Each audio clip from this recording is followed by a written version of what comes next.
everyone. Welcome to Story Time. My name is Miss Smith and we are reading a book today that I love. It's called A Balloon for Isabel. Can you read that? A Balloon for Isabel. You got it. It's a story about a little porcupine named Isabel who really wants a balloon, but her teacher keeps telling her she can't have one. You'll find out why in a minute. First, will you make sure you know about letter B? Say letter B 3 times. Letter B, letter B, letter B. You got it. Letter B is a consonant letter, and you make this sound by pressing your lips together and blowing air through your lips as you say b, b, b with your voice. Will you try it? B, b, b. Nice job. The sign language for letter B is kind of funny, kind of silly, but easy to make. You take all 4 fingers, you put them close together, and you cross your thumb in front over your palm. And that's called letter B. Can you say it? Letter B. Nice job.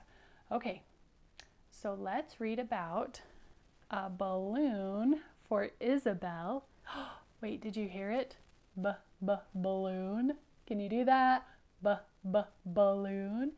Balloon, of course, starts with letter B. Let's read about a balloon for Isabel and find out why she can't have one and what she might do to try to get one.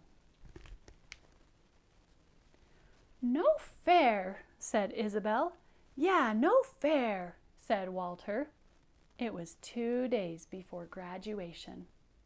That means it's 2 days before Isabel and her friend Walter get to leave their current classroom and go to the next year's classroom. In 2 days, the possums, the raccoons, and all the other animals would get balloons. But not the porcupines. Aw, and they're so sad about it. Look at their faces. Can you say, but not the porcupines, like you're so sad? Ready? But not the porcupines. Yeah, they don't get balloons. And Isabel wanted a balloon more than anything in the whole world. She's so sad. Poor porcupine. Miss Quill smiled patiently. I'm sorry, but balloons are not safe for porcupines. The porcupines will each get a lovely bookmark. But we already have Halloween bookmarks and Valentine bookmarks, and soon you will have lovely graduation bookmarks, said Miss Quill. Oh dear. But even with their Halloween and Valentine's bookmarks, they're not very excited about them. They're looking at the bookmarks like, Can you pretend you have a bookmark and like you're not excited about it? Ready? Yeah. Isabel and Walter sat together at lunch. Can I have your broccoli? Asked Walter. I got jelly beans again. I wish my dad owned a candy shop, said Isabel. And that's kind of funny. Walter's dad owns a candy shop, so he gets lots of candy, but so much candy that he doesn't even really like it anymore. Isabel gazed out the window. Sally told me that when you first get it, a balloon can bounce on the ceiling. If you pull the string and then let go, it makes a soft thumpy sound, she said. Thump, thump, thump. Can you do it? Thump, thump, thump. You got it.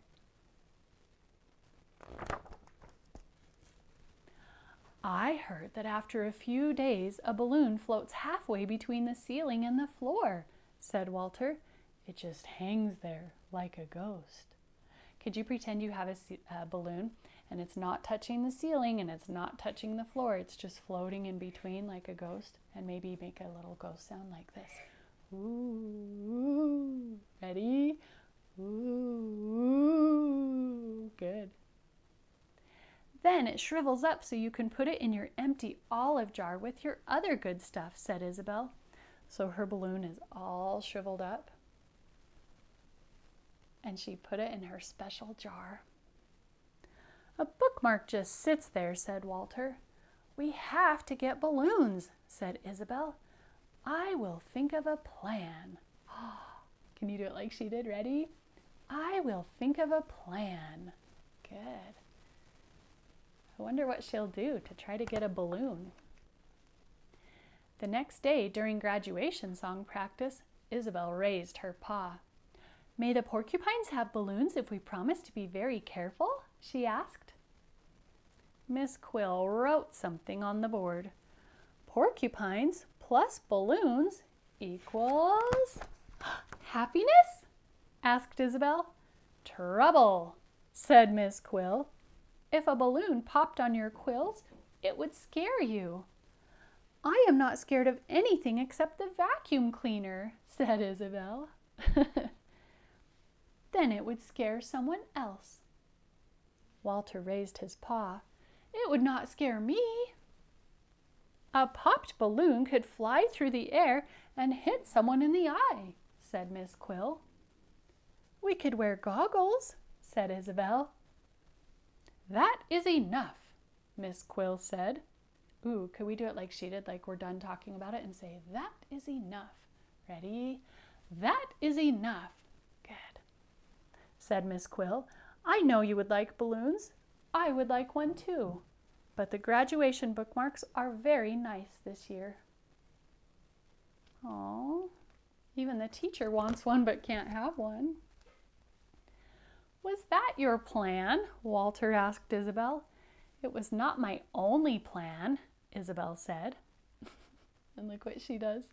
The next morning, Isabel wore her pop stopper to breakfast. A pop stopper is really just a box that she put all the way around her body so that her quills can't pop anything. The next morning, Isabel wore her pop stopper to breakfast, but she got stuck in the doorway. And look at her dad and her mom. They're both looking at her come through the doorway like, huh? Can you do that? Huh? Yeah. They think, why is our daughter wearing a box? At recess, Isabel and Walter strapped pillows onto each other. But their quills poked the pillows to pieces. Oh dear, and now there's feathers from the pillows flying everywhere. At lunchtime, Isabel wrapped Walter in packing bubbles.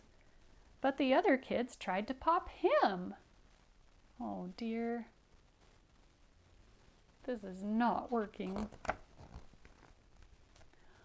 Only one more day, Walter said sadly as they picked up their graduation caps. I'll think of something, Isabel said, but inside she was not so sure. I wonder if we could do it like her, like we're not actually really sure that we could think of a plan and say, I'll think of something. Ready? I'll think of something. Good. That evening, Isabel went to Walter's for a cookout. You sure have a lot of candy, she said. I know, said Walter. Will you do it like you're disappointed you have so much candy and say, I know? Ready? I know. You got it. If you ever get a balloon, what color would it be? Asked Isabel. Green, said Walter. Like broccoli. I would get red, said Isabel. Like a red... I have an idea. Can you gasp like she did and say, I have an idea? Ready? I have an idea. I wonder what she's going to do. The next day, the door to Miss Quill's classroom flew open. We're pop-proofed, shouted Isabel. That means, oh my goodness, that her quills can't pop anything because on the end of each one of them is a little gumdrop. Can you do it like her and say, we're pop-proofed? Ready? We're pop-proofed. Good. Now may we have balloons? Oh, if the quills can't poke anything, show me thumbs up or down. Do you think the teacher will say, yes, you can have a graduation balloon, or no, you still can't? What do you think? Okay, a lot of kids think yes. A couple say maybe not. Let's find out. Now maybe we have balloons? Miss Quill blinked. She stared. She touched one of Isabel's gumdrops with her paw. Can you pretend you're touching it just very gently to see if it's actually pokey anymore? And it's not. I don't see why not, she said finally. Hooray, said Isabel. Hooray, said Walter and the other porcupines. Are there any gumdrops left? Whispered Miss Quill. Why does the teacher want to know if there's any gumdrops left? No porcupine at graduation was happier than Isabel. She finally has her red balloon. And look, her quills are pop-proofed. No porcupine at graduation was happier than Isabel. Except maybe one. What? Even the teacher is pop-proofed, so now of course she can have a balloon too. Because remember, she said, I would like a balloon too. Well, now she has one. It's pink. What? I love it. Okay, before we're all done, will you show me if you still remember sign language for letter B? 4 fingers touching, thumb in the front, good. And will you pretend that your letter B is a balloon that's going buh, buh, buh, buh, and floating up to the ceiling? Ready? Buh, buh, buh, buh, buh, buh, buh. Nice job. Great listening today. Okay, see you next time. Bye.